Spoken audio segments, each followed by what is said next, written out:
피프티피프티가 11일 일본 최대 패션 축제 도쿄걸스 콜렉션 2025 행사의 메인 아티스트로 초대돼 열광적인 분위기 속에서 라이브 무대를 선보였습니다. 그리고 하나는 오늘 12일 위버스 라이브 방송을 했는데 일본 팬미팅은 물론 한국에서 공식 팬미팅 행사를 열 것이라고 살짝 공개했습니다. 하나는 팬미팅 일정은 함구했으나 팬들은 빠르면 12월 중 늦어도 내년 1월, 2월에는 열릴 것으로 기대하고 있습니다. 당초 지난 6월 8일 공식 팬미팅이 예정됐으나 키나의 건강 문제로 취소된 바 있습니다. 피프티피프티는 지난 2022년 11월 데뷔 기준으로 보면 3년 만에 공식 팬미팅을 갖게 됩니다. 중국 충칭 트립 관련 사진작가가 문샤넬 애칭 샹샹에 대한 인상을 SNS에 글로 남겼는데 어떤 내용일까요? 피프티피프티가 오는 11월 4일 신보 투머치 파트 1 발매를 알리는 포스터를 깜짝 공개한 가운데 포스터 속 이미지를 종합 분석한 결과 신곡은 가위바위보 관련 노래라는 예측이 나옵니다. 그렇다면 구체적으로 살펴볼까요? 피프티피프티는 11일 일본 도쿄 서일본 종합전시장 신관에서 열린 TGC 기타 규슈 2025 바이 도쿄걸스 콜렉션 행사의 메인 아티스트로 라이브 무대를 선보였습니다. 피프티피프티는 먼저 히트곡 푸키 라이브 무대를 펼쳤는데 귀엽고 상큼한 모습의 공연으로 일본 관객들의 환호성과 함께 박수갈채를 받았습니다. 그리고 5명 멤버들은 일본어로 자기소개와 함께 인사를 했는데 특히 문샤넬은 무대에서 제일 멋진 문샤넬입니다. 제 친구가 후쿠오카 출신이라서 꼭 한번 와보고 싶었어요. 기타 큐슈에 오게 돼서 정말 행복해요. 불러주셔서 감사합니다 라고 말했습니다. 이어 멤버들은 저희가 곧 새 앨범으로 컴백할 예정이에요. 많은 관심과 사랑 부탁드려요. 열심히 준비 중이니까 곧 있을 일본 팬미팅에서도 새로운 무대 보여드릴게요. 라고 일본 팬미팅 기대감을 높였습니다. 이후 멤버들은 그래비티 라이브 무대를 가졌는데 관중들은 열광적인 분위기 속에서 손을 흔들거나 응원봉을 흔들며 환호성과 응원을 보냈습니다. 패션 행사인 만큼 노래가 2곡만으로 끝나 다소 아쉬움이 남았습니다. 도쿄걸즈 컬렉션은 일본을 대표하는 최대 규모의 패션 축제이며 일본 내 유명 스타들과 모델들의 런웨이와 함께 아이돌 그룹을 비롯한 글로벌 아티스트의 스페셜 공연 등이 접목된 엔터테인먼트 결합형 패션쇼입니다. 특히 TGC는 2005년에 시작돼 올해로 20년의 역사를 자랑합니다. 일본 10대와 20대에게 가장 영향력 있는 패션 페스타로 평가되며 현장 관객만 2만 명, 온라인 생중계 시청자는 500만 명에 달합니다. 피프티피프티는 올해 세 번째 미니 앨범인 데이 앤 나잇으로 성공적인 컴백 활동을 마쳤고 타이틀곡 푸키가 역주행 신드롬을 일으키며 폭발적인 사랑을 받았습니다. 한편 하나는 12일 아침 일본 현지에서 진행한 위버스 라이브 방송에서 벼락치기로 일본어 공부를 했다고 말했습니다. 일본어 선생님은 하나가 일본어에 어울리는 목소리라고 말해주었다고 합니다. 특히 하나는 한국 팬미팅을 한다고 말하며 새로운 스포일러 요정 역할을 해주었습니다. 하나는 일본 팬미팅 확실히 한다면서 어떤 팬 질문에 한국 팬미팅도 한다고 말한 후 멈칫하는 장면을 보였습니다.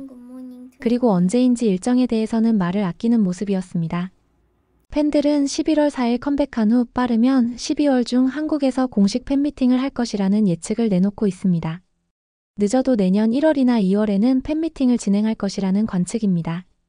당초 피프티피프티 공식 팬미팅은 지난 6월 8일 서울 삼성동 지비가비나트홀에서 2차례 나눠서 열릴 예정이었으나 키나 건강 문제로 취소된 바 있습니다. 공식 팬미팅이 취소된 지 6개월 만에 다시 시작하는 셈입니다. 따라서 한국에서 공식 팬미팅에 팬들의 관심이 뜨겁습니다. 피프티피프티는 지난 2022년 11월 데뷔 기준으로 하면 약 3년 만에 공식 팬미팅을 처음 여는 것이기 때문입니다. 5인조 뉴 제너레이션 2024년 9월 데뷔 기준으로는 1년여 만입니다. 앞서 키나는 지난 4월 중순 강남경찰서에서 진행된 템퍼링 혐의 안성일과의 대질신문 이후 외상 후 스트레스 장애 PTSD를 호소하며 건강이 악화됐습니다. 키나는 구토, 환청, 불면, 거식 등 여러 증세에 시달렸습니다. 안타깝게도 키나는 지난 4월 29일 세 번째 미니 앨범 데이 앤 나잇 공개가 됐지만 음악방송 등 신보 활동을 모두 중단하게 됐습니다. 앞서 키나는 지난해 8월 안성일 대표를 사문서 위조 사문서 행사 혐의로 고소했습니다. 안성일은 키나 동의 없이 몰래 서명을 위조해 큐피드 저작권 지분을 당초 6.5%에서 0.5%로 대폭 축소해 한국음악저작권협회에 신고한 혐의를 받고 있습니다. 이 과정에서 키나가 안성일 더기버스 대표와 대질신문을 요청했고 대질신문 이후 극심한 스트레스를 호소했습니다. 하지만 강남경찰서는 황당하게도 제대로 수사조차 하지 않고 지난 5월 증거 불충분으로 불송치 결정을 내렸고 키나 측은 재수사를 요청한 상태입니다. 어트랙트 측은 키나와 안성일 대표의 대화 녹취록을 공개하며 경찰 수사의 문제점을 지적했습니다. 다음은 중국 충칭 트립 관련 이야기입니다. 충칭 트립에서 사진작가가 멤버들에 대한 인상을 SNS에 글로 남겼습니다. 사진작가는 피프티 트립이 예능 프로그램 촬영을 위해 충칭에 왔다가 메이크업 사진과 촬영을 위해 저희 가게에 방문했어요. 그들의 사진을 찍게 되어 정말 행복했어요. 하지만 일정이 매우 빡빡해서 자세한 사진은 많이 찍지 못했어요. 전체 과정이 매우 빠르게 진행돼서 한 사람당 약 10분 정도밖에 시간이 없었거든요. 그래서 최대한 그들의 아름다움을 담아내기 위해 최선을 다했어요. 마지막으로 저는 그녀들이 정말 너무너무 아름답다고 말하고 싶어요. 라고 전했습니다. 그리고 한 네티즌이 문샤넬의 중국 애칭인 샹샹에 대해 어떤 사람인지 질문을 하자 사진작가는 우리는 샤넬과 오래 함께한 것은 아니고 언어도 달랐지만 첫인상은 그녀가 정말 예의 바르고 아름다운 사람이었다는 거예요 라고 답변했습니다. 문샤넬을 영어 애칭으로 샤샤라고 부르듯이 중국에서는 샹샹이라고 부르는 것이 귀여운 듯합니다. 중국에서는 샤넬 브랜드를 샹나이얼이라고 부르기 때문에 문샤넬에게 샹샹이라는 애칭이 생긴 것 같습니다. 문샤넬은 오늘 12일 오후 원신 무대에 게스트로 참석했습니다. 원신은 2020년 출시한 중국의 오픈월드 어드벤처 게임입니다. 앞서 문샤넬은 지난 4일 원신 5주년 테마곡 집으로 노래를 라이브로 불러 딩고뮤직 유튜브에서 조회수 140만 뷰를 기록하는 등 큰 관심을 받았습니다. 문샤넬의 순수하고 청아한 목소리의 노래는 게임 OST가 이렇게 감성적일 수 있는지 놀라움을 자아냈습니다. 또 집으로 녹음실 버전 뮤직비디오는 공개된 지 하루 만에 76만 뷰를 돌파했습니다. 문샤넬은 최근 LA에서 손흥민 경기를 관람한 사진이 공개되기도 했습니다. 문샤넬이 관람한 경기는 지난 6일 미국 캘리포니아주 LA BMO 스타디움에서 열린 LAFC와 애틀랜타 유나이티드 경기였습니다. 한편 쿠팡플레이는 오는 18일 서울과 포항의 경기를 쿠플픽으로 지정해 생중계하는데 문샤넬이 예고 이미지로 등장했습니다. 다음은 컴백 관련 이야기입니다. 피프티피프티는 공식 SNS를 통해 오는 11월 4일 신보 투머치 파트 1 발매를 알리는 포스터를 깜짝 공개했습니다. 지난 4월 데이 앤 나잇 이후 약 6개월 만에 컴백입니다.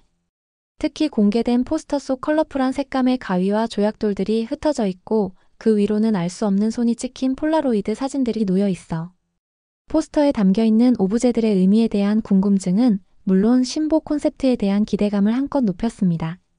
팬들은 포스터 속 이미지를 분석한 결과 가위바위보 관련 신곡을 예상하고 있습니다. 가위, 그리고 조약돌 즉 바위, 그리고 손바닥을 펼친 손은 보등으로 해석되기 때문입니다. 그런데 피프티피프티는 이 같은 관측이 나오자 12일 대놓고 가위바위보를 하는 스포일러 쇼츠 영상을 공개했습니다.